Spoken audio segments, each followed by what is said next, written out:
N V news, ray of positivity. मौलवियों ने सैयद अहमद खान को काफिर कहा, उनके सिर पर फतवा जारी किया, पर वो मुस्लिम बच्चों की तालीम के लिए जुनूनी हो गए थे। दिल्ली में पैदा हुए सैयद अहमद खान के वंश के तार एक तरफ पैगंबर मोहम्मद से जाकर जुड़ते हैं तो दूसरी तरफ मुगलों से।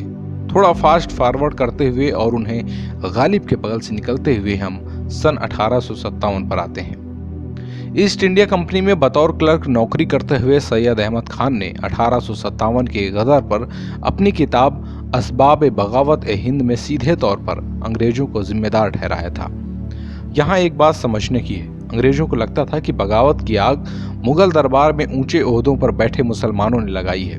सैयद ने अंग्रेजों पर हिंदुस्तानी संस्कृति की अनदेखी करते हुए रियासतों को हड़पने का इल्जाम लगाया।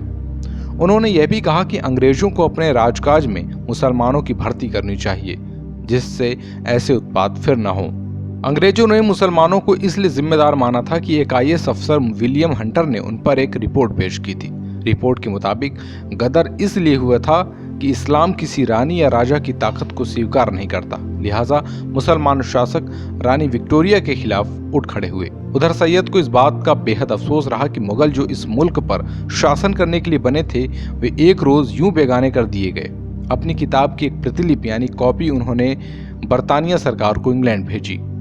जैसी संभावना थी वही हुआ। कुछ हुक्मरानों ने उन्हें लानत मलालत भेजी और कुछ अफसरों ने उनकी बात को माना, पर जो भी हो अंग्रेजों ने उनकी किताब को बैन नहीं किया और सैयद साहब ने इसे उनकी दरिया दिली समझा। उन्होंने एक और किताब लिखी, इसमें उन्होंने साबित करने की कोशिश की कि इस्लाम और ईसाई मजहब एक दूसरे के बेहद नजदीक हैं। वे अंग्रेजों के जहन में मुसलमानों के प्रति दुराग्रह को मिटाना चाहते थे। इसमें कोई दो राह नहीं कि सैयद अहमद खान उस दौर के सबसे ज़हीन इंसानों में से एक थे। गणित, चिकित्सा और साहित्य कई विषयों में वो पारंगत थे। इस बात की गवाही मौलाना अबुल कलाम का वह भाषण है जो उन्होंने 20 फरवरी 1949 को AMU में दिया था। उन्होंने कहा था, मैं मानता हूँ कि वे 19वीं शताब्दी के सबसे महान इंसानों में से एक थे। उनका यह भी कहना था कि जो हैसियत बंगाल और हिंदुओं के बीच राजा राम मोहन राय की थी, वही कद सैयद अहमद खान का उत्तर भारत में खासकर मुसलमानों के बीच था।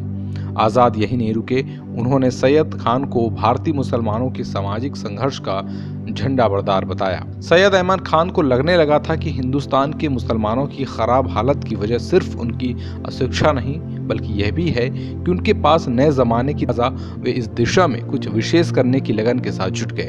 उनकी इस लगन का हासिल यह हुआ कि जहाँ भी उनका तबादला होता वहाँ वे स्कूल खोल देते। मुरादाबाद में उन्होंने पहले मदरसा खोला, पर जब उन्हें लगा कि अंग्रेजी और विज्ञान पढ़े बिना काम नहीं चलेगा तो उन्होंने मुस्लिम बच्चों को मॉडर्न एजुकेशन देने के लिए स्कूलों की स्थापना की। फिर उनका तबादला अलीगढ़ हो गया। वहां जाकर उन्होंने साइंटिफिक सोसाइटी ऑफ अलीगढ़ की स्थापना की।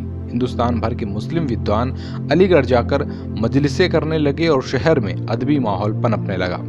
उन्होंने तहजीब उल अखलाक एक जर्नल की स्थापना की। इसने मुस्लिम समाज पर खासा असर डाला और यह आधुनिक उर्दू साहित्य की नींव बना। मौलाना आज़ाद ने कभी कहा था कि उर्दू शायरी का जन्म लाहौर में हुआ, पर अलीगढ़ में इसे पनपने का माहौल मिला।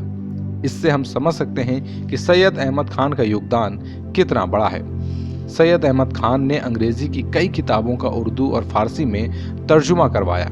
इस्लाम की कुरीतियों को छेनी लगाई, फिर काफिर कहलाए गए, उनके सिर पर फतवा जारी हुआ। इन सब की फिक्र किए बगैर वे सिर्फ एक ही बात बोलते थे, जो चाहे मुझे इनाम दो, कोई परवाह नहीं, अपनी औलादों पर रहम खाओ, स्कूल भेजो वरना पछताओगे।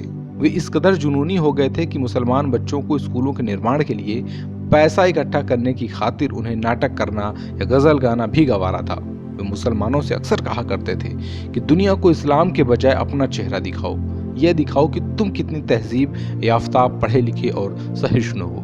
1875 में उन्होंने मोहम्मडन एंग्लो ओरिएंटल कॉलेज की स्थापना की। यही बाद में अलीगढ़ मुस्लिम यूनिवर्सिटी कहलाया। सैयद अहमद खान इसे कैम्ब्रिज यूनिवर्सिटी की तर्ज पर आगे ले जाना चाहते थे, पर फिर उन्हें सिर्फ एक कॉलेज से ही संतुष्ट होना पड़ा। रे ऑफ पॉजिटिविटी।